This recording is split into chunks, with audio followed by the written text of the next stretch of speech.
So here's the completed microcontroller circuit. As you can see, it already has a program uploaded on here that's blinking. And you also have a connection to the computer through this device. And that's how we're going to upload some programs. But first, let's make the circuit. Okay, so to get started, I have some of the components, well, most of the components laid out on the table. This is a serial to USB converter.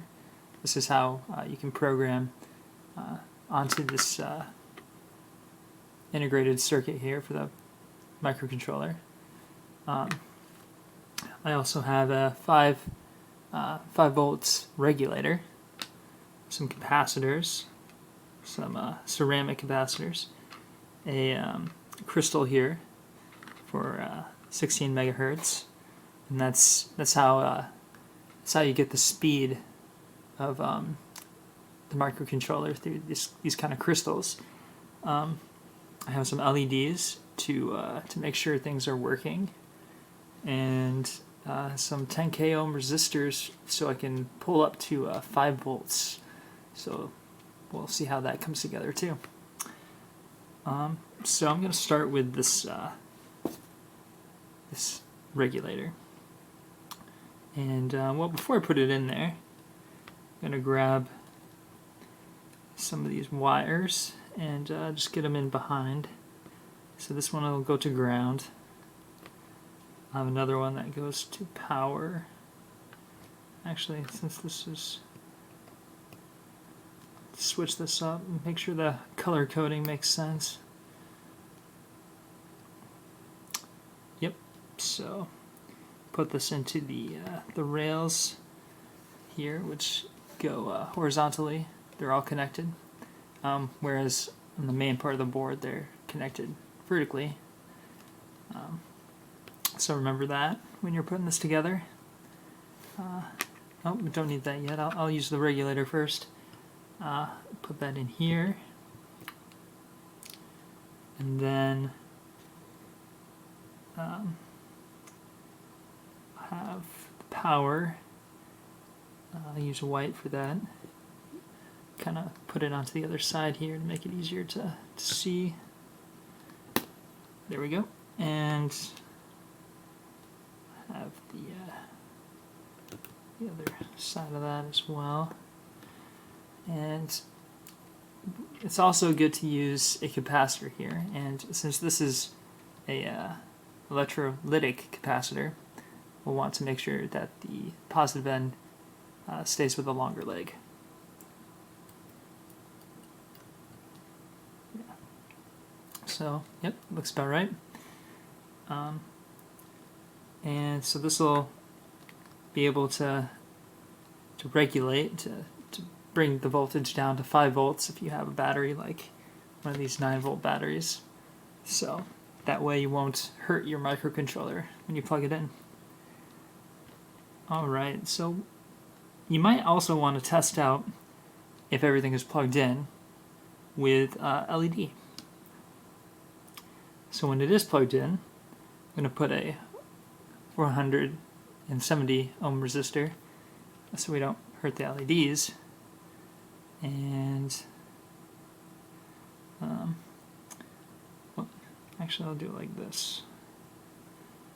Put that to ground. No, I'll put this to power. And have the LED go straight to ground. And this again, you have to make sure the long leg is where the positive end of the circuit. So have that in correctly. Okay, so once you have that, I'm going to put on the microcontroller circuit, or integrated circuit. This one's ATMEGA, what does it say here? Oh, I have it upside down. ATMEGA438P. So that's the kind of integrated circuit we're using for this project.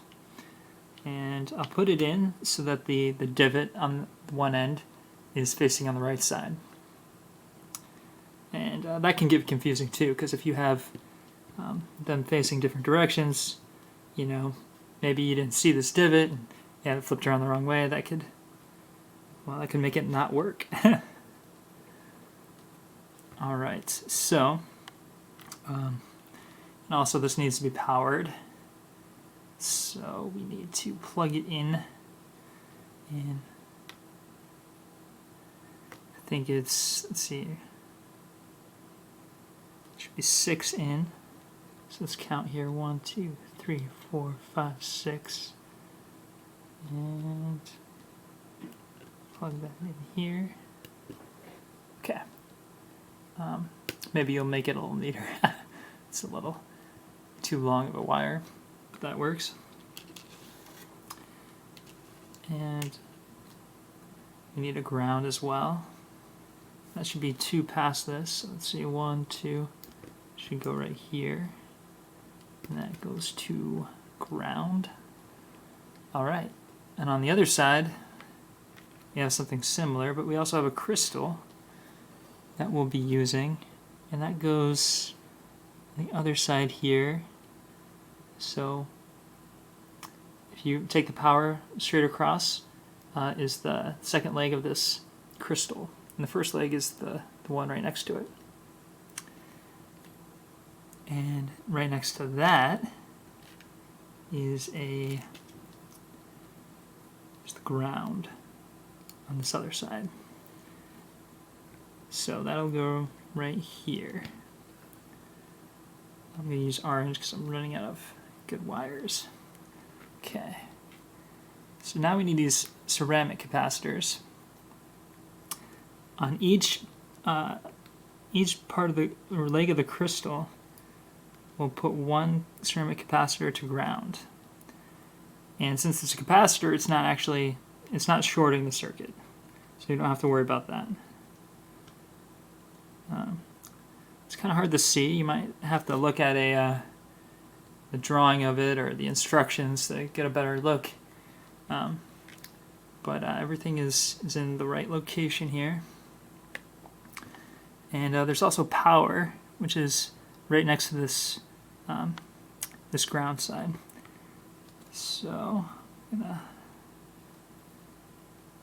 put this to 5 volts as well. Okay. So now we got that figured out. There is also, well, we need some pull-up resistors because we're going to eventually plug this into a computer. So the last 3 on this side need to be pulled up to 5 volts.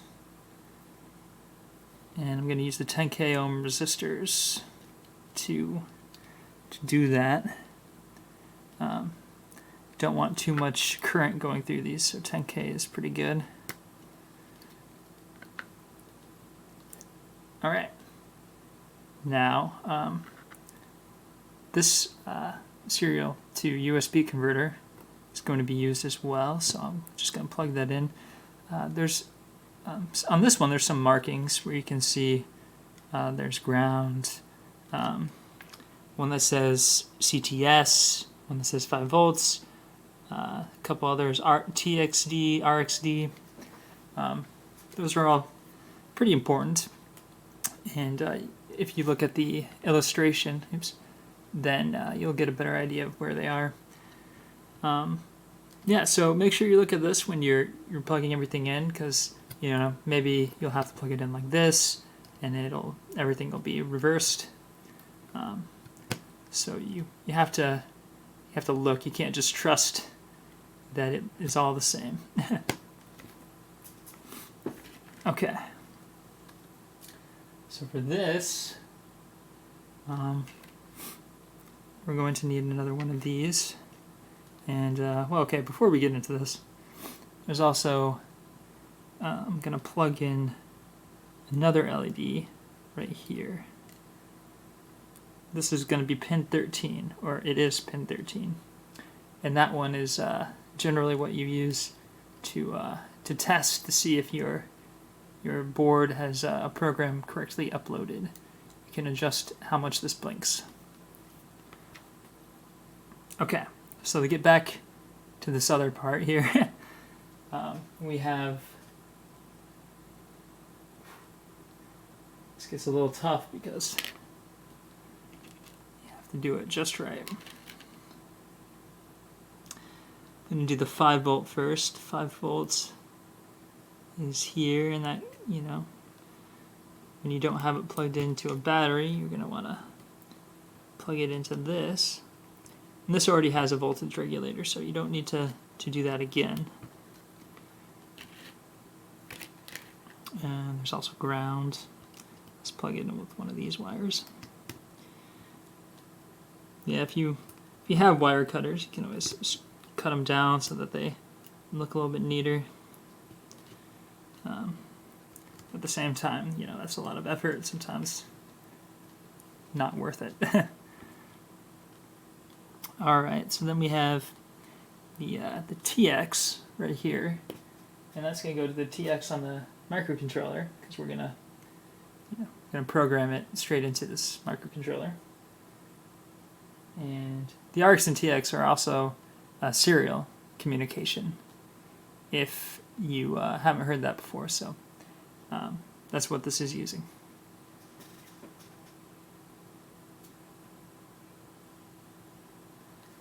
Okay, so the TX goes into the second one of these, the middle one,